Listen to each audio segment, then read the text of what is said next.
welcome aboard. I've got Heather Kearsley here, and what an amazing story she's going to unfold for us today regarding linens and all of the amazing things that Kearsley does. There's designs and things that go into your home that make it so amazing and meaningful, and Heather's going to talk to us today about why that's so important. Thank you, Gentry. I'm excited to share it with everyone, and thanks for having me here. Thanks for being here. All right, and with that, I'm going to let Heather put on her clinic. There you go, Heather. All right. Hello and welcome. So, as Gentry mentioned, my name is Heather Kearsley Wolf, and for several decades, I have had a company called Kearsley. And Kearsley came out of my interior design firm. I am a certified interior designer, ASID professional practitioner, did an apprenticeship with an amazing interior designer, and I got my undergrad in construction management, but my master's in interior design. And through this time, I really came to realize that beautifully made bed linens for men or for people in general who didn't want hotel, plain white sheets or white with a little embroidery really didn't exist on the market except in photographs. Some of the brands looked great in photos, but once you got them, the stitching wasn't there, the quality of the fibers weren't there. And because I have this really long back history of textiles in my family, I was able to access that with a point of confidence and knowledge that gave me the courage at 28 to get on a plane, to go to Italy, to find out who made this beautiful Yeserum pillow sham that I had purchased in Florence in 1994, and have them make this collections of bed linens I had envisioned for my interior design clients. I was doing what most interior designers were doing and still are, of buying designer fabrics from showrooms and making them into duvet covers and pillow shams that had to be dry cleaned, or they didn't breathe right, or they were too heavy. And one of the things that people forget, and often designers will tell me, well, they have staff. And if you talk to any family who has staff, keeping that staff healthy, happy, and on board is one of their biggest challenges. And if you look at the size of your average housekeeping staff, they're quite small. So there's designers often create this like 40-pound coverlets that sometimes the housekeepers are having to take off and put on once, twice, 3 times a day, 4 times, and it wears them down, and it often causes injuries. So I was looking at that. It really came up from a client I had done this fantastically cool duvet cover for, and it had matching shams, and it was for a home in Napa Valley. And I had done several homes for him for the whole interior design. And he called me and said, we have a problem. And I came over, and they had used the duvet once, and now it needed to be dry cleaned, and he was very upset with the investment they had made, and now that inconvenience was coming to light. And that was really when the light bulb went on. So I got on a plane with the utter clear sense of intention that this was going to work. I was blonde, 28, and barely speak Italian, and there was no GPS. So I got a map of northern Italy and was planning just to fly to northern Italy and drive around until I found out who made this pillow sham. And I was on the flight, and we were just about to take off, and the flight attendant came to take my drink order, and I was super excited. And the woman next to me was like, where are you going? And I said, I'm going to Italy. And she said, why? And are you going to see a man? And I said, no. So I told her the whole story about our linens. And the flight attendant came back and handed us our drinks. And she goes, well, cheers. I have the cell phone number for the woman who owns that factory. So 10 days later, we had created our first 3 collections, and they had gone into production. I came home, I sold my house in Tahoe, and we started the company. But to give you a little backstory on why I know so much about fabrics in the first place, it's the first memory I have in my life. We would go to Munsingwear in Minnesota, and my mom was a couture seamstress, and she would take me to the fabric store, and I had my own little purse, and she would go along showing me, at my height, they were quite low, and having me feel each fabric, and she would tell me why they're good, what was good about them. This is a cotton, this is a wool, this is a lamb's wool, every little thing, like this is why this one's better than this one, feel how this is. And one of the tricks I learned is, as humans, we tend to take lovely things like this gorgeous Mongolian cashmere that's woven in Italy, and our first sense is to grab it and touch it with our fingers. Well, our brains have already programmed our fingers, because we looked at it, that this is going to be really soft. I mean, it is. But your inside of your wrist does not have that same communication with your brain. So if you really want to know if something's soft, you want to rub your wrist on the fabric, and then you will know. On top of that, people's fingertips are definitely, different. Some people have rougher hands and whatnot. So the inside of your wrist is a nice, soft place for us to learn that. So my dad also had a bespoke clothing company in Germany, and he had been a buyer for one of the top men's clothing stores in Minneapolis all through junior high and high school, and then college. And so I have been around textiles forever. And my great-grandma Kearsley's family were very involved in textiles in Lancashire and Yorkshire.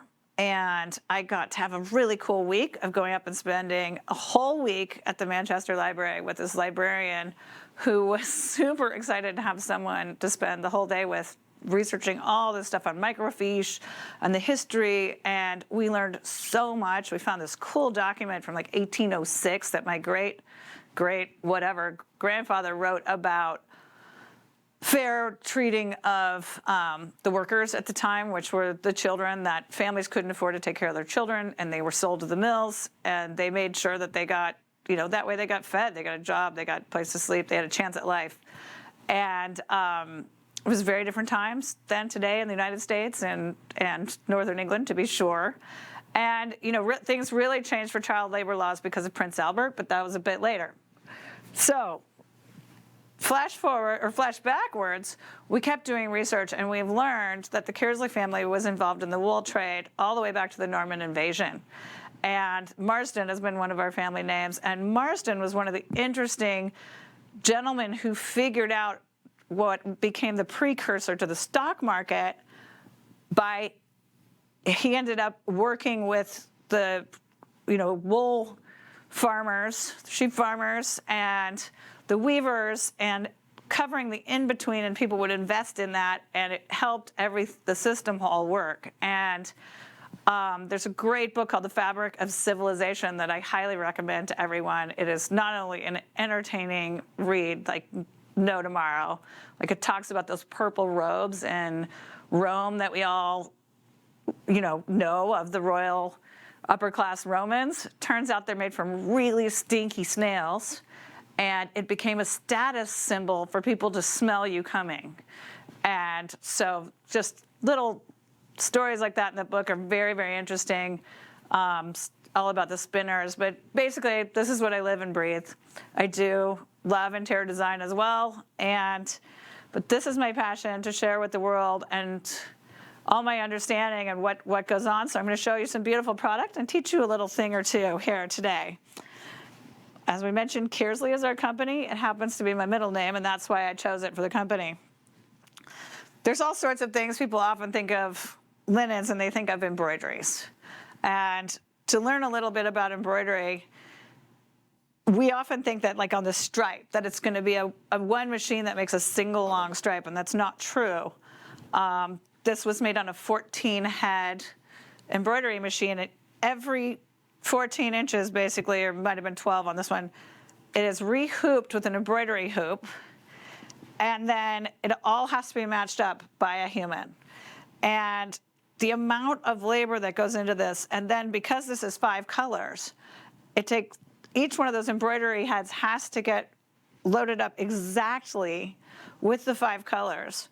And they all have to be from the same dye lot. And there's all these details. And then the cost, as far as like how long it takes to stitch them, comes from how many stitches there are per inch. So this is an incredibly expensive embroidery at this quality level. If you look at it, they're super, super fine.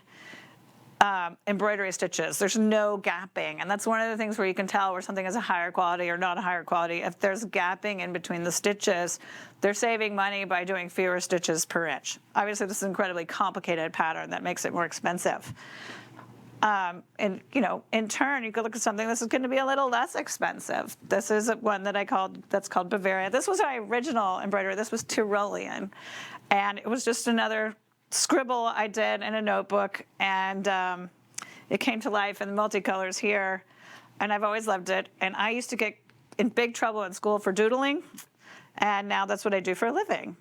So here it is in our classic chestnut color. That was a glass of root beer sitting on my desk in the sunshine. And I also had a chestnut horse that I used to ride, and so here we have this beautiful chestnut on chestnut, very classic. It's a way to have something that's a little more masculine or solid and grounding that's, still got some major beauty of design and tradition. And so it's been a very good seller for us for many years. And because this is one color and this is multicolor, this is going to be slightly less expensive. Here we have the white on white. This is, actually, that might be ivory on white. This is our best seller for this pattern. As always, white on white is the trick for most everyone. And then you go to a more simple embroidery like the Bavaria, which is done like a classic cross stitch. And this was a little hand towel scenario we did, and it's made on cotton linen.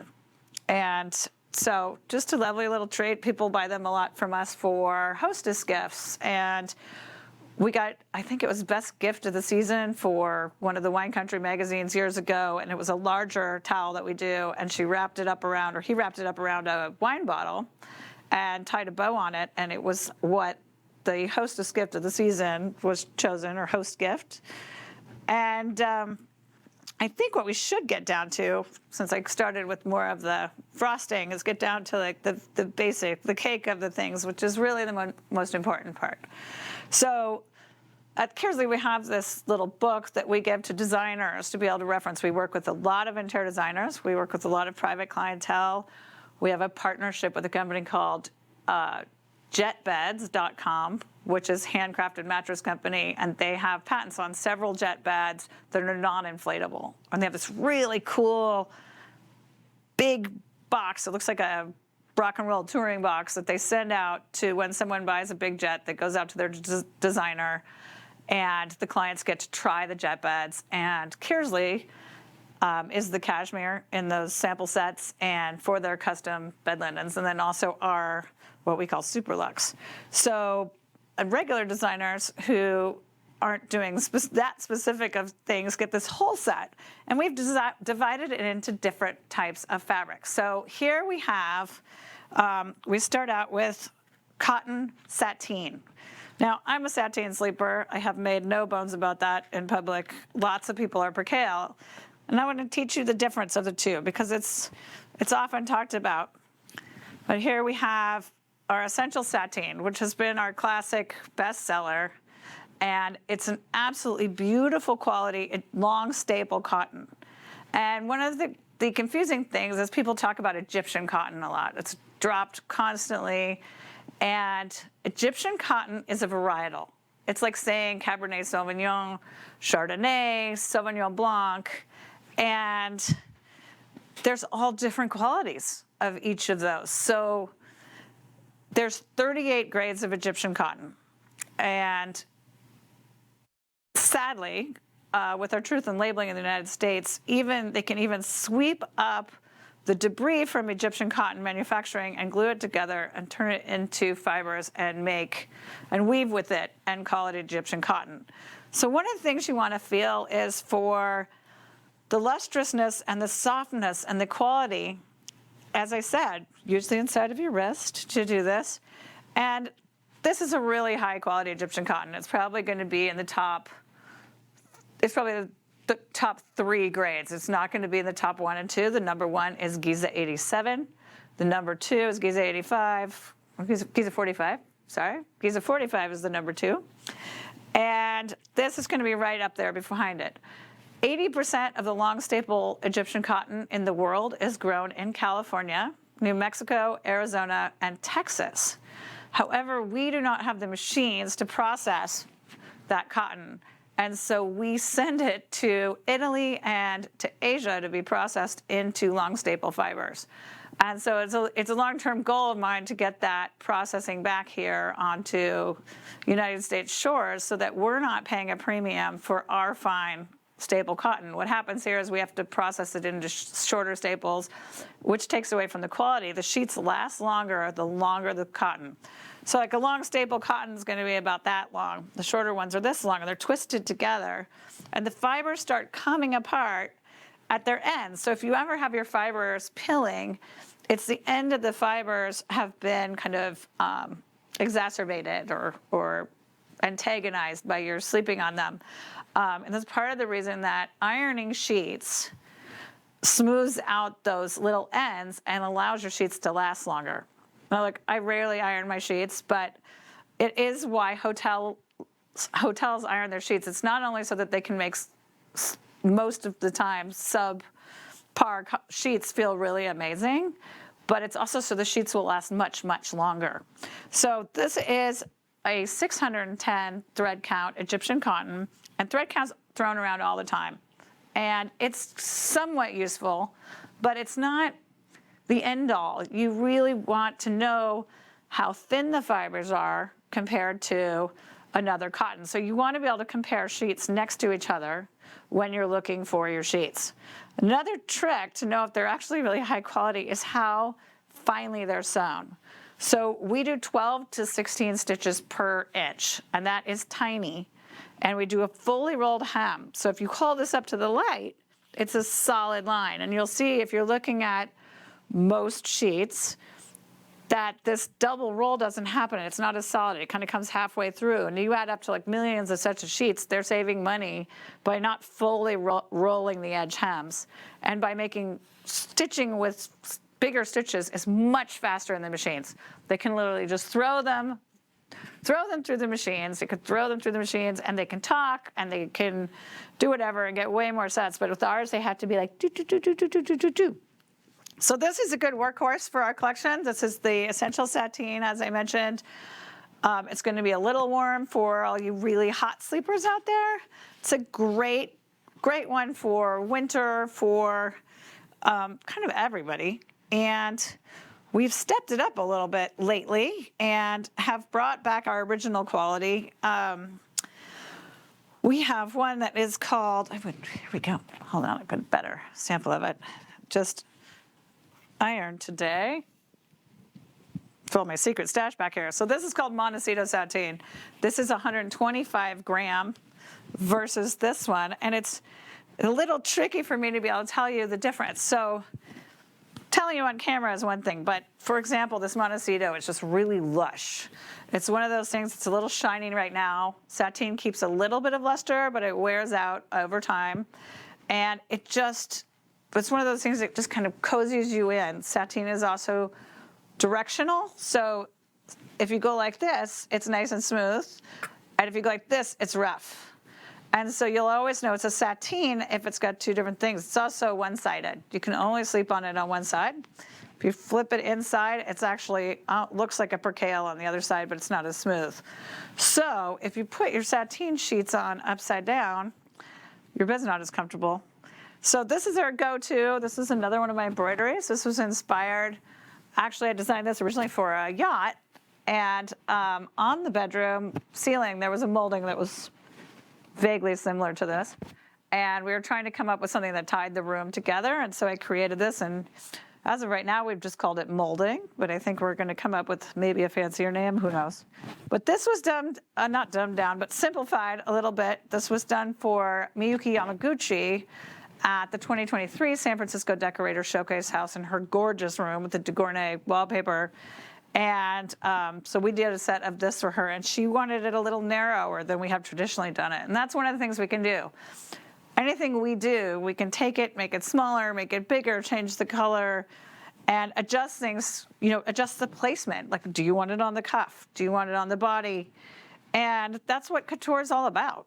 And it's a lot of fun for us, and we love working with the clients. We love working with our designer clients, And we love working with our private clients. And often, more and more, designers will bring us in to meet with their private clients. And it's a lot more fun. And the clients get to start creating their own linens. And for anybody, if you have a say in the creation of what you're going to be sleeping in, I mean, this is a major part of your life. This particular one is a 300 sateen. It's much more crisp. It's much more breathable. It's kind of our workhorse. It's for guest rooms. It's for warm climates. It still has a little bit of that lusciousness, but it doesn't feel as thick.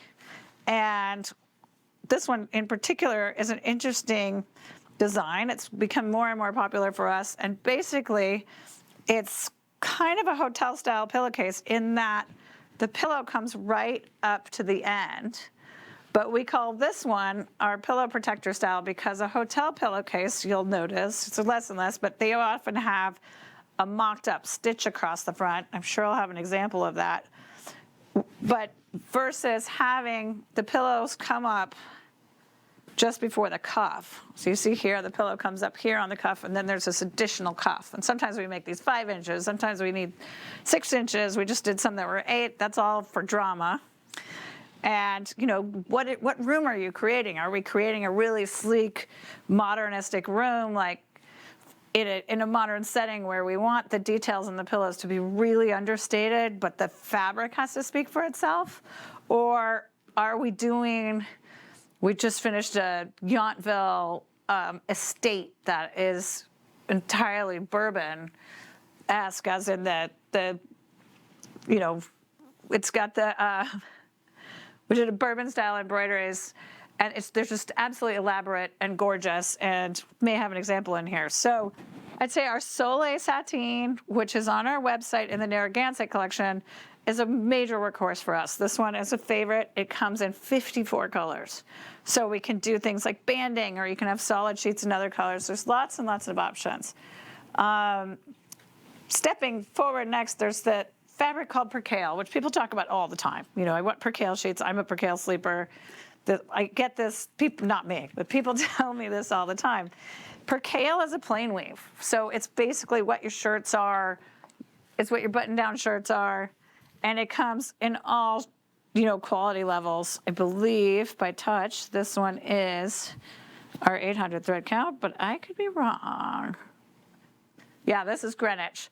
So Greenwich is an 800 percale. It's one of our better percales, but it really was created of the same quality of our Essentials percale, which is a 500 thread count, for winter in Greenwich, Connecticut. So it's going to be a little bit warmer. And then we have some fabulous, fabulous percales now. One of them is made with Giza 87. And Giza 87 is the creme de la creme. It doesn't get any better as cotton. It's the longest, strongest, finest cotton in the world. It's actually grown in Giza. And it took us 20 years to get permission to use this cotton. Often people say they have Giza 87 or Giza 45 cotton, and their content is very small. So we have 4 fabrics that use Giza 87, and they're just amazing. The Sophia is a 500 percale, and it breathes. It's like heavenly, and it's ethereal, and we often have trouble convincing clients that they should buy it because it's so light and airy that it feels really weak, and it feels like it's going to break down. But as I said before, it's the longest, strongest, finest cotton in the world. So it's actually going to last longer than our Essentials percale. It's at least twice as expensive, but it also is going to breathe epically well because the fibers are so fine in the same thread count that there's much more flow between each fiber. So that's a lot of fun. We also have this fabulous, here's another, this is again Essential sateen in a color. And this has this cool little detail. We're kind of trying to do a tuxedo-esque, we call it stellar. And it's just in this beautiful Cornwall blue. Lots of our color references are to locations in the world. And Cornwall has this special gray blue in the sky. And we also have one called the Stormy, and it's kind of a gray-green, and they go so beautifully together. And really, we ended up, one client did these two with an oatmeal for a blanket, and it was ended up being for a, oh God, what was it? 16th century farmhouse in Cornwall. So that was pretty cool to find out. We also have, our basics, we sell probably 80% white and ivory, plain, beautifully made sheets for everyday people who want gorgeous sheets that are going to last them 20, 30 years, that are worth the investment.